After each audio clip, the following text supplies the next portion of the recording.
exhausted from battling the merciless sea. Pedro Serrano collapsed on the shore, his body heavy and weak. Every breath was a struggle. The ship he had been sailing for 3 months had, with a roar of the waves, broken before his eyes and vanished into the depths of the ocean. For hours, he clung to a piece of wood, fighting the waves, until finally, the sand beneath him felt warm and solid. Opening his eyes, he saw the endless horizon, blue sky, white clouds, and water stretching as far as the eye could see. Yet he was on a land he had never known. He tried to stand, but his legs refused to obey. After several attempts, he managed to sit up. On one side of the beach was a dense forest unlike anything he had ever seen. The trees were so tall and thick that sunlight struggled to penetrate their canopy. On the other side, only the sea. His throat burned with thirst. It was the year 1520. The journey from Spain to the New World was perilous. Storms, pirates, and unknown diseases awaited travelers. Pedro had set out in search of wealth and glory, but fate had other plans for him. He struggled toward the forest. The first steps were excruciating. As he entered the woods, an eerie silence enveloped him. Birds chirped, leaves rustled, yet no human voice could be heard. He searched for water, digging near roots, moving stones, but found none. By afternoon, exhaustion overtook him. Sitting under a massive tree, he whispered to himself, "There must be water here. Forests never exist without it." Venturing deeper, he finally heard it, the soft murmur of water. He ran toward the sound and discovered a small waterfall forming a natural pool. Pedro drank the sweetest water of his life and immersed himself in it. After quenching his thirst, hunger reminded him of its presence. The forest had fruits, but which ones were safe and which were poisonous? He didn't know. He drew his knife, a loyal companion, and carved a soft branch into a makeshift spear, attempting to hunt small animals. But survival was not easy. Night approached, and the harsh reality of the forest hit him, and he needed fire.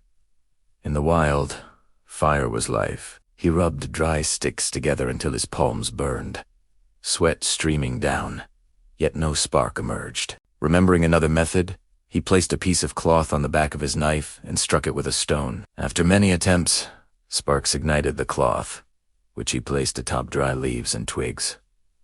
Slowly, fire came to life. That first night, Pedro sat by the fire. Every sound startled him. A predator's roar, the flutter of wings. Yet the fire was his companion. Days began to pass. Pedro created a routine. He learned to collect water using large leaves, folding them into makeshift bowls. He sharpened his spear further and began hunting small animals successfully. One day he discovered a place where many turtles gathered. They became a major source of food. He learned to dry their meat and preserve it. But loneliness became his greatest enemy. Some days passed without him speaking a single word. At times, he responded to imaginary voices. Old memories haunted him, streets of Spain, his mother's face, his friends' laughter. Some nights, he cried silently before the fire. A year passed. Pedro learned many secrets of the jungle. He knew which fruits were safe to eat and which tree bark could heal wounds. He built a small hut that protected him from rain and animals. His life followed a system: now wake up, collect water, hunt, keep the fire alive, return to the hut before sunset. One night, that system collapsed. A large animal, perhaps a wild boar, came near his hut and stole his stored meat. Pedro chased it, but failed. After that, he surrounded his hut with thorny branches for protection. Another year passed. He began to feel like part of the jungle.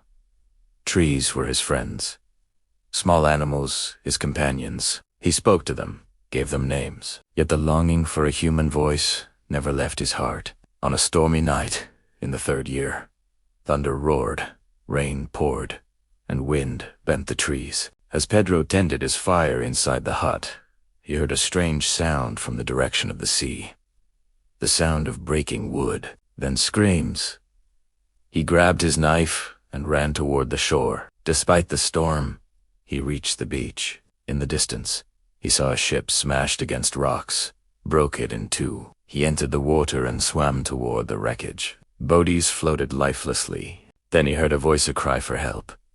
He swam toward it. A man clung to a large piece of wood. Pedro grabbed him and pulled him toward the shore. Waves attacked them violently. Several times, they nearly drowned. Finally, they reached land. The man was unconscious. Pedro carried him to his hut and laid him near the fire. Hours later, the man woke up. He saw Pedro long, dirty hair, a wild beard, wrapped in animal skins. "Who are you?" the man asked, terrified. "I am Pedro Serrano. Who are you?" "Miguel." "My ship was destroyed." From that day on, the jungle held two men. Miguel remained weak at first. Pedro cared for him, gave him water, cleaned his wounds. When Miguel recovered, he heard Pedro's story, 3 years of solitude. They began living together. Miguel learned how to survive in the jungle. They became companions. Conversations returned to life. Miguel spoke of his home, his wife, his children. Pedro shared how he had faced every hardship, but human nature prevailed. Living together for too long brought conflict. One day, Miguel accused Pedro of not fetching water. Pedro accused Miguel of avoiding hunting. The argument grew. "I can't live with you," Miguel shouted. "Then don't." "The jungle is vast," Pedro replied. That day, they divided the jungle into 2 parts, separated by a small stream. Months passed without them seeing each other. Loneliness returned. Pedro missed Miguel's voice. Miguel missed Pedro's words. One night, when wild animals approached Pedro's hut, he worried about Miguel. Meanwhile, Miguel fell ill with fever. After 3 days, Pedro came and treated him using jungle herbs. "Why did you come?" Miguel asked weakly. "Because we cannot live without each other," Pedro replied. From that day on, they lived together again, but now as brothers. They built a shared hut and created a new system. One day, Miguel said, "We must find a way out. We cannot die here." They decided to create a signal. They kept a large fire burning, smoke by day, light by night. Months passed. One day, a ship's captain spotted a column of smoke. The ship approached. Sailors saw 2 wild-looking men and panicked. As the boat turned back, Pedro and Miguel shouted together, "In the name of Jesus, save us." The sailors stopped. They spoke the same language. They were Spanish. Pedro and Miguel were rescued. They had survived 7 years in the jungle. Miguel died during the return journey. Pedro returned alone to Spain. His story spread across the land. He met the king, wrote a book, became wealthy, but his heart always stayed with Miguel. Pedro spent his life helping shipwreck victims. His final words were, "Miguel, I'm coming." Even today, elders tell the story of Pedro Serrano, a story that proves humans never surrender. A story filled with hope. And if you ever walk through a dense jungle, listen closely. You might hear old voices. Perhaps Pedro and Miguel, 2 friends who proved that friendship is the strongest weapon and hope the brightest light. Friends, if you found this true story interesting and you want to watch more real historical stories, tales of human struggle and amazing journeys, then please subscribe to our channel. Along with subscribing, Dan T. Forget to press the bell icon so you can get instant notifications for all our new videos.